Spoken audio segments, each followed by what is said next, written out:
जय हिंद दोस्तों। चलिए स्टार्ट करते हैं। हमने कहा था कि विविध जो मध्यकालीन का विविध है उसको पढ़ाने में काफ़ी लंबा समय लगेगा, क्योंकि पूरा मध्यकालीन का मिसलेनियस पढ़ रहे हैं तो हर एक टॉपिक को समझना पड़ेगा। जो इम्पोर्टेंट टॉपिक है उसको समझना पड़ेगा, और समझाते भी हैं अच्छे से।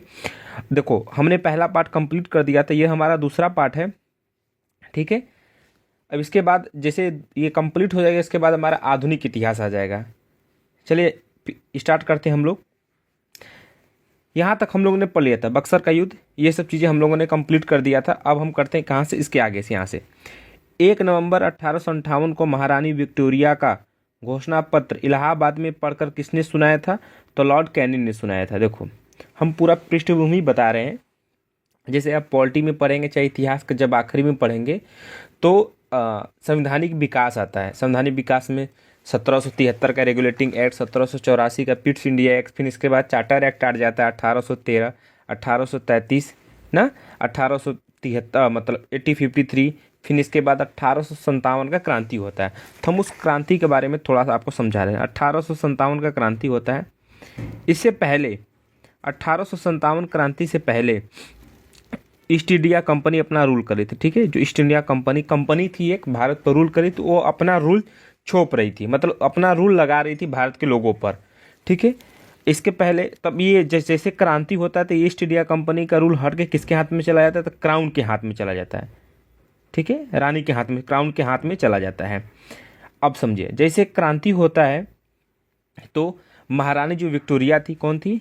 विक्टोरिया, महारानी विक्टोरिया जो थी, महारानी विक्टोरिया भारत में एक घोषणा पत्र भेजती हैं।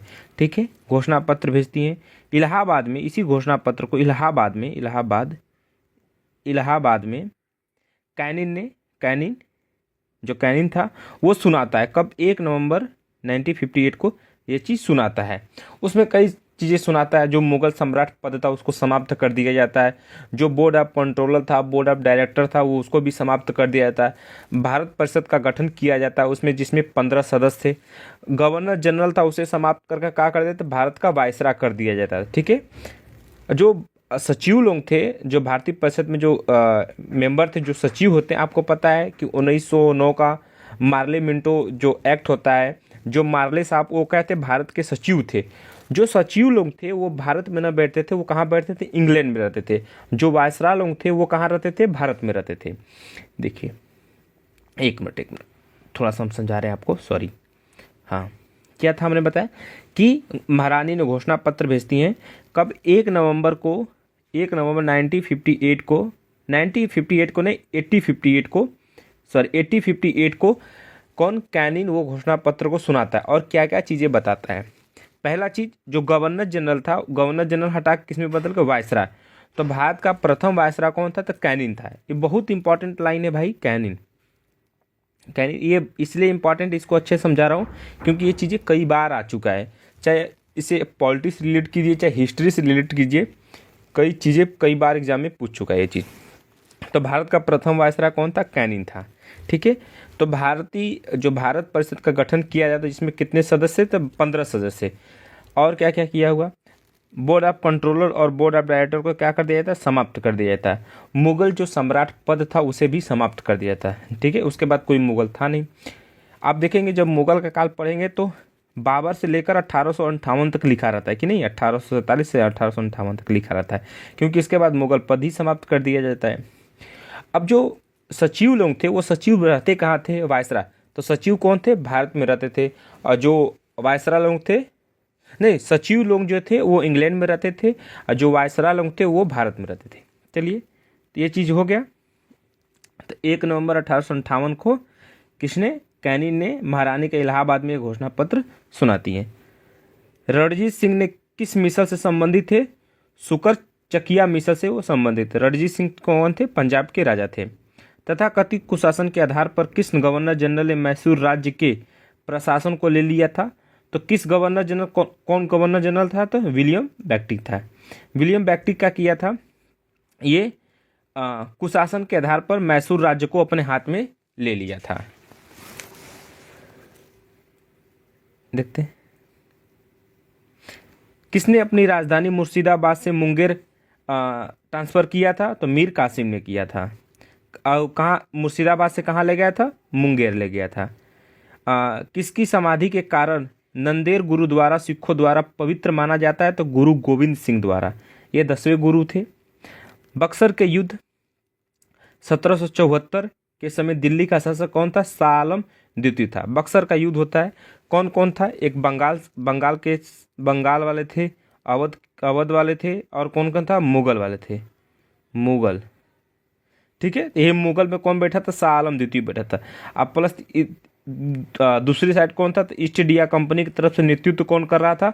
हेक्टर मुनरो कर रहा था। ईस्ट इंडिया कंपनी जीत जाता है। 1774 में बक्सर का युद्ध होता है, 1775 में इलाहाबाद का संधि होता है। तो इसी संधि में बंगाल में द्वैत शासन शुरुआत किया जाता है। द्वैत शासन, इसे कहते हैं डुअल सिस्टम। इसे अंत कौन कर किया था? वारेन हेस्टिंग ही अंत किया था। और डुअल सिस्टम का जनक अगर पूछता है तो आप बताएंगे लियोनस कार्टियस। ठीक है, बता दे रहे हैं फिर से, डुअल सिस्टम, डुअल सिस्टम। तो अंत डुअल सिस्टम को तो शुरुआत कब किसने किया था? तो कैनिन ने किया था। कब किया था? 1765 के इलाहाबाद के संधि में बंगाल में द्वैत शासन लागू किया जाता है। इसमें होता क्या है डुअल सिस्टम में, बता दें फिर इसके बाद डुअल सिस्टम में होता क्या है? जो दीवानी अधिकार होता है, दीवानी ना जो दीवानी अधिकार होता है वो किसके हाथ में था? तो ईस्ट इंडिया कंपनी के हाथ में। दीवानी अधिकार का मतलब कि जो पैसा कौड़ी होता है ये सब इनके हाथ में था। ठीक है, पैसा कौड़ी का ना, अव्यय करना, ठीक है, सुरक्षा देना, चाहे स्वास्थ्य चाहे शिक्षा, ये सब किसके हाथ में था? तो वहाँ के नवाब के हाथ में था। मिला जुला कर आप ये कह सकते हैं, खर्चा करने वाला, किसी को पैसा देना है ना, जैसे अब पुलिस प्रशासन में आप दे रहे हैं, पैसा दे रहे हैं, सरकारी चीज़ में अब शिक्षा में पैसा दे रहे हैं ना, ये पैसा होता है। पर पैसा जो लिया जाता है, जैसे टैक्स के बदले तो पैसा लिया जाता है, वो सब किसके हाथ में था? तो ईस्ट इंडिया कंपनी हाथ में रखा था। और पैसा खर्च करने वाला किसके हाथ में दे दिया था? नवाब के हाथ में। चालाक इतने थे ये सब अंग्रेज कि पता है हम पैसा देंगे ही नहीं, और जनता किससे डायरेक्ट सवाल पूछेगी? ईस्ट इंडिया कंपनी से सवाल पूछेगी नहीं, जनता वहाँ पर किससे पूछेगी? वहाँ से नवाब से पूछेगी। अरे भैया, हमको शिक्षा में जब पैसा नहीं मिलेगा तो वहाँ पर अध्यापक कैसे पढ़ाएंगे? तो सवाल नवाब से पूछा जाएगा। और जनता किससे क्रोध सके? नवाब से। ईस्ट इंडिया कंपनी वाले जो थे वो अपना आराम से पैसा सब उछलते थे, ये पैसा देते ही नहीं। आज के समय पर अगर देख लीजिए, वित्त मंत्रालय जिसके हाथ में है राज्य में ना, अगर वित्त मंत्रालय पैसा दे ही नहीं किसी विभाग को तो वो विभाग कैसे काम करेगा? ये अंग्रेज वाले अपने वही चीज़ थे, वित्त विभाग अपने पास रख दिए, बाकी खर्चा करने वाले नवाब के हाथ में दे दिए। ला भैया, हॉस्पिटल तोरे हाथ में, शिक्षा तोरे हाथ में। अब शिक्षा में तो पैसा दे वहीं के पड़ी। तो हमने बक्सर का युद्ध बता दिया कब? 1700। ये आप डेट हमेशा याद कीजिए। देखिए, कोई भी युद्ध होता है, दो चीज़ हमेशा याद कीजिए, एक डेट और किसके किसके बीच में होता है, बस। बाकी उसका पृष्ठभूमि याद कीजिए चाहे मत कीजिए, उससे कोई इंपॉर्टेंट नहीं रहता है ज़्यादातर। पर हाँ, जैसे बक्सर का युद्ध रहता है तो आपको पता चल जाएगा। और उस दिल्ली का शासक उसमें कौन था? शाह आलम द्वितीय था। भाई साहब, बक्सर के युद्ध 3 लोग थे, सोचिए, बंगाल, अवध, मुगल वाले, तब भी एक नहीं हो पाए, ईस्ट इंडिया कंपनी जीत गया। टीपू सुल्तान अंग्रेजों के साथ युद्ध में कब मारे गए थे? 1799 में। सिखों के अंतिम गुरु कौन थे? तो गुरु गोविंद सिंह थे। ये 10वें गुरु थे, 10वें गुरु थे। देख, अगर आपको पॉलिटी अच्छे से पढ़ना है ना, तो आप कोई भी टॉपिक जैसे पॉलिटी में आपको पढ़ना है तो आप क्या कीजिए, आप मेरे प्लेलिस्ट में चले जाइए। तो पॉलिटी मैंने कई बार पढ़ा चुका हूँ, 2-3 बार मैंने पढ़ाया है, 2-3 बार, अभी फिर से पढ़ा भी रहा हूँ। तो आप वहाँ से चलिए, टॉपिक वाइज मैंने पूरा एक वीडियो बनाया है, तो आप वहाँ से जाकर डायरेक्ट पढ़ लीजिएगा, पूरा डिटेल में मैं बताया हूँ। ठीक है, कौन सा युद्ध था जिसमें भारत में ब्रिटिश प्रभुत्व का प्रारंभ हुआ था? प्लासी का युद्ध। इसी प्लासी का युद्ध कब होता है? तो 1757 में होता है। इसी प्लासी के युद्ध ये बता देता है कि ब्रिटिश अब भारत पर रूल करेंगे। प्लासी के युद्ध किसके किसके बीच? बंगाल और ईस्ट इंडिया कंपनी के बीच में होता है। ईस्ट इंडिया कंपनी का नेतृत्व कौन करता है? क्लाइव करता है। बंगाल के किस गवर्नर के समय में सरकारी खजाना मुर्शिदाबाद से कलकत्ता ट्रांसफर किया गया था? तो वारेन हेस्टिंग के समय में। भारत में प्रथम रेलवे लाइन किस ब्रिटिश गवर्नर के समय में बिछाई गई थी? डलहौजी के समय पर। किसके समय में कलकत्ता में प्रथम न्यायालय की स्थापना किया गया था? तो वारेन हेस्टिंग के समय पर। आपको पता है कि कलकत्ता में जो न्यायालय स्थापना किया गया था कब, 1773 के रेगुलेटिंग एक्ट आता है, रेगुलेटिंग एक्ट आता है, ठीक है। बंगाल के गवर्नर को क्या बनाया जाता है, गवर्नर जनरल बना दिया जाता है। और कलकत्ता में सुप्रीम कोर्ट का स्थापना किया जाता है। एक मुख्य सीजीआई थे, 3 अन्य सदस्य थे। तो जो सीजीआई थी, कौन थे सीजीआई, वो कौन था, चीफ जस्टिस कौन था, एलिजा एमपी थी। हाँ, तो आप जैसे पॉलिटी में पढ़ेंगे, सुप्रीम कोर्ट जो आर्टिकल 124 से स्टार्ट होता है, तो पूछता है, कई बार एग्जाम में पूछा है कि सुप्रीम कोर्ट सर्वप्रथम कहाँ खोला गया, तो किसके तहत खोला गया, तो कलकत्ता में खोला गया था 1773 के रेगुलेटिंग एक्ट के तहत। उस समय कौन था, किसका शासन था, तो वारेन हेस्टिंग था, और एलिजा एमपी चीफ जस्टिस थे। बंगाल के किस गवर्नर जनरल के काल में पिट्स इंडिया एक्ट 1784 पारित किया गया, तो वारेन हेस्टिंग के समय पर। 73 जैसे होता है, 84 में पिट्स इंडिया एक्ट आता है। इसको कहा जाता है कि केवल सुधार वाला, ठीक है। इसी में बताया, इस पिट्स इंडिया एक्ट जो था, हम इसके बारे में बता दे रहे हैं आपको। पिट्स इंडिया एक्ट जो कि 1784 में आता है, उसमें ब्रिटेन के पीएम कौन थे, विलियम पिट्स थे। उन्हीं के नाम पर पड़ा, विलियम पिट्स थे, इसलिए पिट्स इंडिया एक्ट पड़ा नाम। इसमें क्या किया गया, जो ईस्ट इंडिया कंपनी था उसके 2 भाग कर दिए गए, जैसे कि उसको व्यापार में 2 भाग बांट दिया गया था। एक बीओसी बना दिया गया, जिसे बोर्ड ऑफ कंट्रोलर कहते हैं। एक बना दिया बीओडी, बोर्ड ऑफ डायरेक्टर। राजनीतिक कार्य कौन देता था तब, वहाँ पर कैसे शासन करना है, ये सब किसके हाथ में था, तो बोर्ड ऑफ कंट्रोलर के हाथ में। ईस्ट इंडिया कंपनी व्यापार कैसे करना, व्यापार कहाँ तक, सामान किसको कहाँ भिजवाना है, क्या लेन देन करना है, ये सब किसके हाथ में था, तो बोर्ड ऑफ डायरेक्टर के हाथ में था। इसे 1858 में, जैसे कि हमने अभी बताया था, 1858 में इन दोनों को समाप्त कर दिया जाता है, जब ये चीज़ें महारानी के हाथ में, क्राउन के हाथ में चला जाता है। तो board of director, board of controller कब स्टार्ट होता है, तो पिट्स इंडिया एक्ट 1784 में ये स्टार्ट होता है। बहुत ही इंपॉर्टेंट चीज़ें हैं। मैं देखो भाई आराम से पढ़ाता हूँ आपको, अगर नहीं मतलब आराम से अगर नहीं है तो आप स्पीड बढ़ा लीजिएगा, ठीक है। आप जल्दी जल्दी सुन लीजिएगा। भारतीय शासकों में कौन था जिसने विदेशी में आधुनिक पद्धति से दूतावास स्थापित किया था, टीपू सुल्तान। भारत में प्रथम रेल लाइन किसने बिछवाई थी, जॉर्ज क्लार्क ने। भारत से ब्रिटिश की ओर संपत्ति के अपहरण यानी ड्रेन ऑफ वेल्थ का सिद्धांत किसने प्रतिपादित किया था, दादा भाई नौरोजी ने किया था। संपत्ति के अपहरण का तो किसने किया था, दादा भाई नौरोजी ने किया था ना। भारत में ब्रिटिश भू राजस्व प्रणाली का किसने अधिक लाभ प्राप्त किया था, जमींदार ना। जो ब्रिटिश के काल में भू राजस्व प्रणाली था, उसमें किसको अधिक ज़्यादा लाभ हुआ था, जमींदारों को। वो खूब माला माल हो गए थे भाई कमाकर। भारत में सबसे पहला सूती वस्त्र मिल किस शहर में स्थापित किया गया था, बम्बई में किया गया था। अंग्रेजों द्वारा बनाई गई भू राजस्व व्यवस्था की ओर से कृषकों के हित को अधिक सुरक्षा प्रदान करती थी, ठीक है। कौन सी ऐसी भू राजस्व व्यवस्था थी, तो रैयतवाड़ी भू राजस्व व्यवस्था थी, ठीक है। किसके द्वारा बंगाल और बिहार का स्थानीय बंदोबस्त शुरू किया गया था, लॉर्ड कॉर्नवालिस के द्वारा। इसी को जनक माना जाता है। रैयतवाड़ी व्यवस्था कब लागू की गई थी, 1820 में लागू किया गया था। अंग्रेजी शासन काल में भारत का वो कौन सा क्षेत्र अफीम उत्पादन के लिए प्रसिद्ध था, तो बिहार जहाँ पर अफीम काफ़ी ज़्यादा उत्पादन किया जाता था अंग्रेजों के समय में। 8वीं सदी के में बंगाल में वस्त्र उद्योग के पतन के लिए उत्तरदायित्व कारण क्या था, ब्रिटिश को निर्यात करने वाले माल पर कच्चा पटकर। ये ज़्यादा इम्पोर्टेंट नहीं था, ठीक है। इधर देखते हैं, नील कृषकों की दुर्दशा पर लिखी गई पुस्तक नील दर्पण किसने लिखा था, दीनबंधु मित्र ने। 3 कठिया पद्धति जो चलाया गया था, ठीक है, बिहार के चंपारण में, जो महात्मा गांधी एक सफल आंदोलन माना जाता है, समाप्त कर दिए थे, ठीक है। तो वही नील कठिया पर था। अंग्रेजों द्वारा सर्वप्रथम कहवा बागान लगाए गए थे कहाँ पर, वायनाड जनपद में। आपको पता है वायनाड जनपद जो केरल में एक वायनाड होता है, जो कि वहाँ पर सांसद कौन है इसमें, राहुल गांधी की बहन प्रियंका गांधी। वायनाड ये बहुत काफ़ी चर्चित जगह है। अंग्रेजी शासन के दौरान भारत के आर्थिक दोहन के विचार का प्रतिपादन किसने किया था? दादा भाई नौरोजी ने किया था। भारत में अंग्रेजों के समय में प्रथम जनगणना किसके समय पे हुआ था? तो लॉर्ड मेयो के समय पे हुआ था प्रथम जनगणना। ठीक है सर। टॉमस मुनरो किस भू राजस्व बंदोबस्त से संबंधित थे?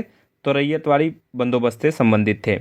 भारत में प्रथम रेल लाइन का निर्माण 1873 मतलब 1853 ईस्वी में किस नगरों के बीच में हुआ था? तो बम्बई से थाने किया था, शायद 22 या 23 किलोमीटर ना किया गया था, ये देख लीजिए। तो कहाँ से, तो प्रथम रेल लाइन निर्माण कहाँ से कहाँ तक किया गया था, कब किया गया था? 1853 में किया गया था। कहाँ से कहाँ? तो बम्बई और थाने के बीच में चलाया गया था। भारत में उपनिवेशी काल में हिटली आयोग का उद्देश्य क्या था? श्रमिकों की मौजूदा परिस्थितियों पर प्रतिवेदन पर सिफारिशें प्रस्तुत करना। हमें भी कुछ समझ में नहीं है, गजब नाम है। स्वतंत्रता पूर्व अवधि में ब्रिटिश सरकार द्वारा भारत में आधुनिक शिक्षा के प्रसार का मुख्य उद्देश्य क्या था? छोटे प्रशासनिक पदों पर नियुक्ति हेतु शिक्षक भारतीयों की आवश्यकता करना। ये क्या था इनका? शिक्षा के क्षेत्र में ये उद्देश्य था कि कैसे आधुनिक शिक्षा में विकास किया जाए भारत में ब्रिटिश सरकार के द्वारा। ठीक है। भारत में भारतीयों द्वारा 1881 में स्थापित हुआ तथा उनके प्रबंध में चलने वाला समिति देयता का प्रथम बैंक था अवध कॉमर्शियल बैंक, जो देयता बैंक था, देने वाला जो बैंक था, ऋण कर्ज लोन ये सब। अंग्रेजों द्वारा रैयतवाड़ी बंदोबस्त लागू किया गया था। कहाँ पर किया गया था? मद्रास प्रेसिडेंसी में और बम्बई प्रेसिडेंसी में, जहाँ पर रैयतवाड़ी बंदोबस्त लागू किया गया था। भारत में उपनिवेशी शासन के संदर्भ में 1883 ईस्वी में पारित इल्बर्ट बिल, देखो इल्बर्ट बिल का उद्देश्य क्या था? जहाँ तक आंदोलन की दांडिक अधिकारिता का संबंध था, भारतीय तथा यूरोपियों लोगों को बराबरी पर रोकना। मतलब इल्बर्ट बिल क्या था? भारतीयों और यूरोपियों के जो लोग थे उन लोगों को बराबरी से रोकना, यानी कि कभी बराबर न रहें, ऊपर नीचे रहते रहें। इल्बर्ट बिल का ये उद्देश्य था। उपनिवेशी का जो निवेश करते थे।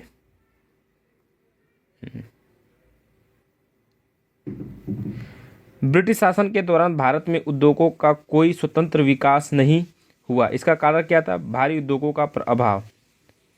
देखो सबसे बड़ा कमी क्या था कि भारत में उद्योगों का विकास नहीं हो पाया। इसका रीजन क्या था? भारी उद्योग का अभाव हो गया।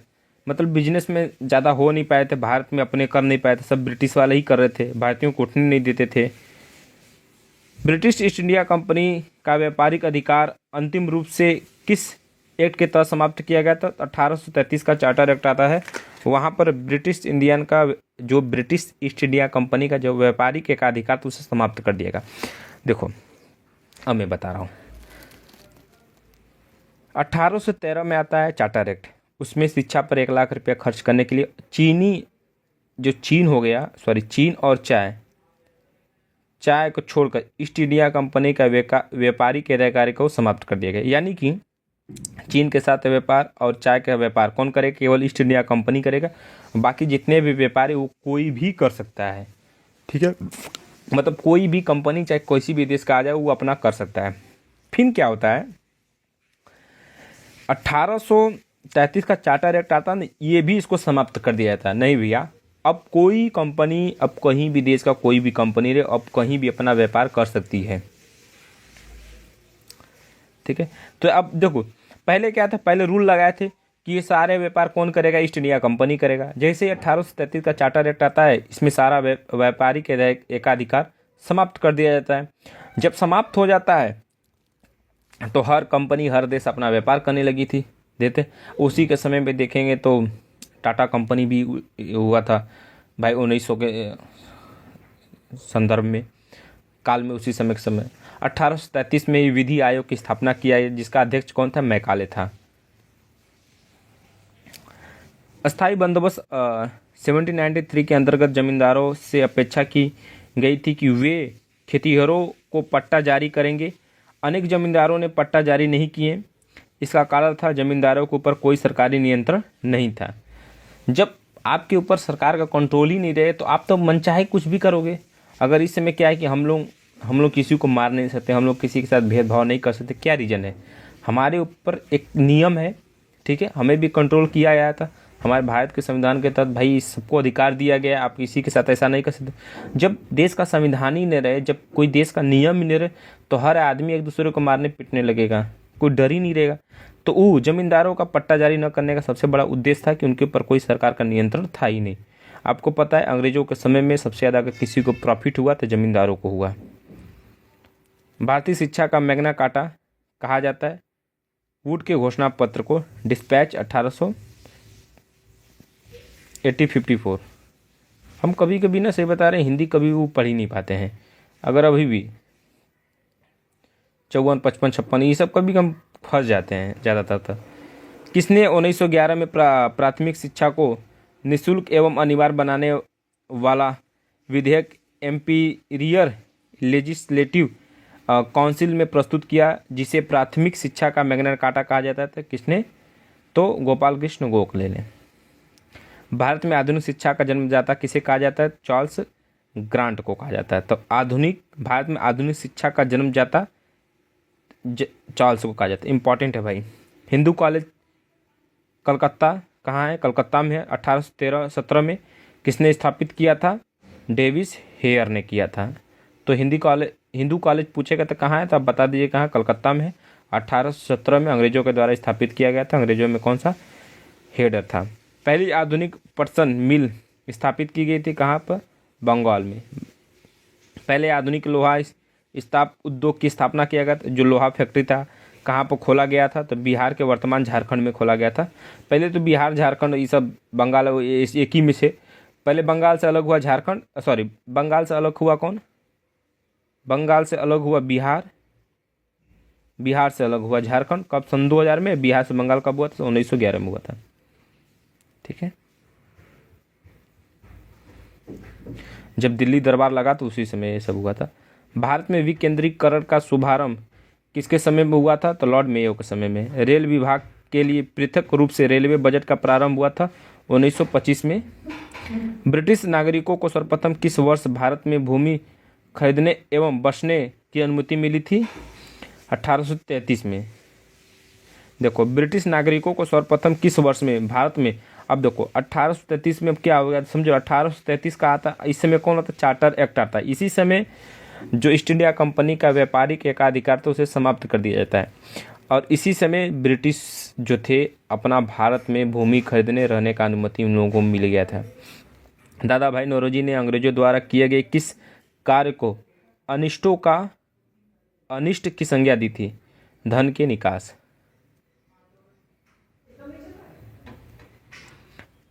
किसने भारत के अंग्रेजों उपनिवेश नियंत्रण की आलोचना में ब्रिटिश पदावली का आयोजन किया था? दादा भाई नौरोजी ने किया था। नानक किसकी पूजा पर जोर देते थे? सतनाम की। गुरु नानक का विवाह किसके साथ हुआ था? सुलखनी के गुरु नानक जी थे। किस सूफी संत ने अमृतसर में हरमिंदर साहब की नींव डाली थी? तो मियाँ मीर ने। अमृतसर में मियाँ मीर ने इनका नींव डाला था, हरमिंदर साहब का नींव डाला था। कहाँ? अमृतसर में। ये देखते हैं, महाराजा दिलीप सिंह को 50,000 रुपये वार्षिक पेंशन देकर कहाँ भेज दिया गया था? इंग्लैंड भेज दिया गया था। पंजाब वाले थे, भेज देते इंग्लैंड यहीं पर। अरे ये सब अंग्रेज ना मतलब इधर से उधर कर देते थे सब। जैसे किसी को हरा देते थे, फिर उनके राजा उनके लड़कों को सब यहाँ से वहाँ भेज देते थे, अलग कर देते थे। आदि ग्रंथ गुरु ग्रंथ साहब का संकलन किसे माना जाता है? तो गुरु अर्जुन देव को माना जाता है। खालसा पंथ के संस्थापक कौन थे? तो गोविंद सिंह थे। ये देखो दोनों इंपॉर्टेंट है भाई। आदि ग्रंथ और गुरु, देखो ये सवाल पूछ चुका है उत्तराखंड पीसीएस में। देखो पीसीएस में हाई इतने लेवल के एग्जाम में भी पूछ सका, प्री में पूछा है। 2 पेपर होता है प्री मेंस का, पहला पेपर प्री होता है। झारखंड के पीसीएस में देखो सवाल पूछा है, आदि ग्रंथ और गुरु ग्रंथ साहब का संकलन किसे माना जाता है? तो गुरु अर्जुन देव को। खालसा पंथ गुरु गोविंद सिंह।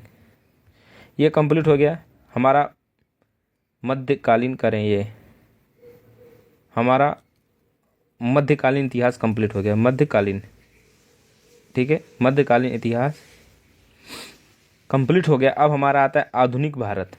आधुनिक भारत, इसके आगे वाले टॉपिक में हम पढ़ाएंगे आधुनिक भारत। ठीक है, जय हिंद।